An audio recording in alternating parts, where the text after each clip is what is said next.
जो नतीजे जम्मू कश्मीर और हरियाणा के चुनाव में जनता ने तय किए, भारतीय जनता पार्टी के कार्यकर्ता होने के नाते मैं जम्मू कश्मीर और हरियाणा की जनता को नमन करता हूं और दिल के गहराइयों से धन्यवाद अर्पित करना चाहता हूं। जम्मू कश्मीर में जहां एक तरफ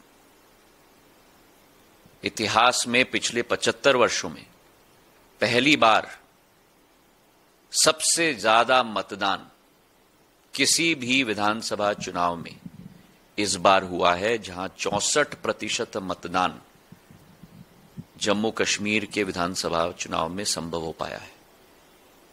10 साल बाद एक प्रजातांत्रिक वातावरण में एक उत्सव प्रजातंत्र का मनाया गया है और यह तभी संभव हो पाया है जब अनुच्छेद 370 को रद्द करके जम्मू कश्मीर को भारत का अभिन्न भाग बनाकर आज ये चुनाव जम्मू कश्मीर में संपन्न हो पाया है। इस चुनाव में भारतीय जनता पार्टी ने कई नए कीर्तिमान स्थापित किए हैं, जहां एक तरफ सबसे ज्यादा सीट अपने इतिहास में हासिल कर पाई है भारतीय जनता पार्टी, 29 सीट, और सबसे ज्यादा वोट शेयर 26.5% वोट शेयर हासिल कर पाई है। वहीं कांग्रेस पार्टी आज केवल 6 सीट तक सिमट गई है जम्मू कश्मीर में।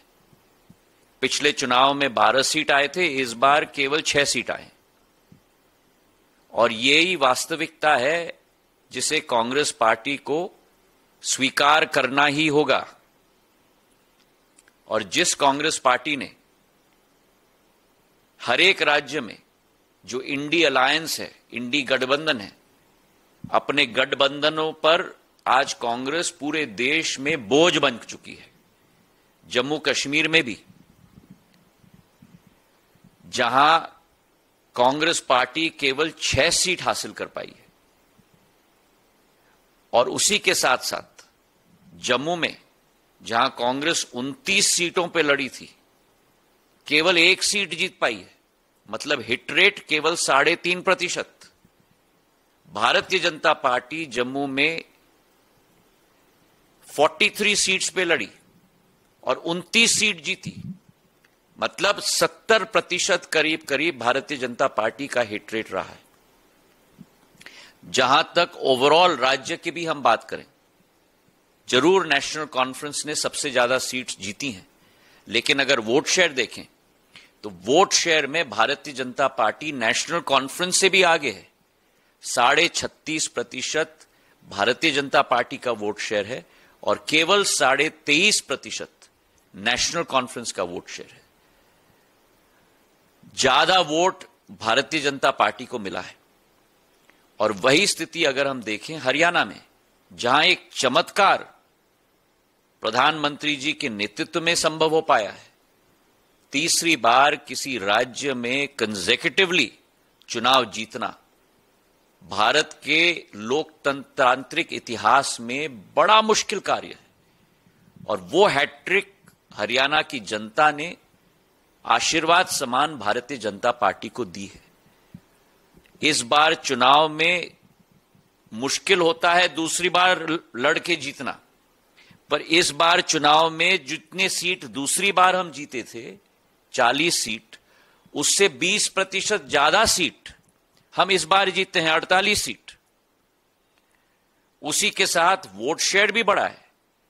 और हम कांग्रेस की बात करें तो जो पार्टी किसानों को विकास के मार्ग से ले जाकर अनर्गल बातें करती थी, हमारे खिलाड़ियों के साथ खिलवाड़ किया, हमारे अग्निवीरों को गुमराह करने की कोशिश की, मैं धन्यवाद देना चाहता हूं हरियाणा के किसानों को, हरियाणा के नौजवानों को, हरियाणा के खिलाड़ियों को, हरियाणा के अग्निवीरों को कि उन्होंने कांग्रेस की बोलती बंद कर दी है। और जहां तक हमारे आरक्षित सीट हैं, वहां भी सबसे ज्यादा सीट भारतीय जनता पार्टी जीती है। और कांग्रेस सिमट चुकी है। जो कांग्रेस के नेता पूर्व राष्ट्रीय अध्यक्ष राहुल गांधी जी ने विदेशी माटी में जाके कहा था कि कांग्रेस की सरकार जब बनेगी तब आरक्षण समाप्त होगी, बाबा साहब अंबेडकर का सपना को नष्ट करेगी कांग्रेस पार्टी, वो संदेश आज हरियाणा के जन जन तक गया है। और मैं देश की जनता से निवेदन करूंगा, कांग्रेस और इंडी अलायंस से सतर्क रहें। जहां जहां इनकी सरकारें बनेंगी वहां वहां ये आरक्षण मेरे दलित समाज के भाइयों और बहनों का समाप्त करेंगे। ये वक्तव्य किसी और ने नहीं दिया, लेकिन कांग्रेस पार्टी के पूर्व राष्ट्रीय अध्यक्ष और वर्तमान विपक्ष के नेता पार्लियामेंट में राहुल गांधी जी ने दिया है।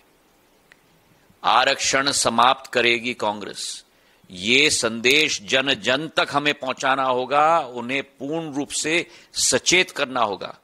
जो बाबा साहब अंबेडकर ने और देश के स्वतंत्र संग्रामियों ने हमारे संविधान में लिख के दिया था, वो कांग्रेस वर्तमान युग में समाप्त करेगी। आज हरियाणा की जनता और जम्मू कश्मीर की जनता ने प्रधानमंत्री नरेंद्र मोदी जी में अपना पूर्ण विश्वास व्यक्त किया है और प्रधानमंत्री जी के नेतृत्व में ही एक एक राज्य आत्मनिर्भर होगा, एक एक राज्य विकास के पथ पे चलेगा और भारत आने वाले दिनों में विश्व गुरु के रूप में विश्व पटल पर पूर्ण रूप से स्थापित होगा। बहुत बहुत धन्यवाद। अगर आप ये वीडियो YouTube पर देख रहे हैं तो हमारे चैनल को सब्सक्राइब कर बेल आइकन दबाएं और Facebook पर देख रहे हैं तो हमारे पेज को लाइक करें। 8 मिलियन प्लस सब्सक्राइबर, आपके इस भरोसे के लिए बहुत धन्यवाद।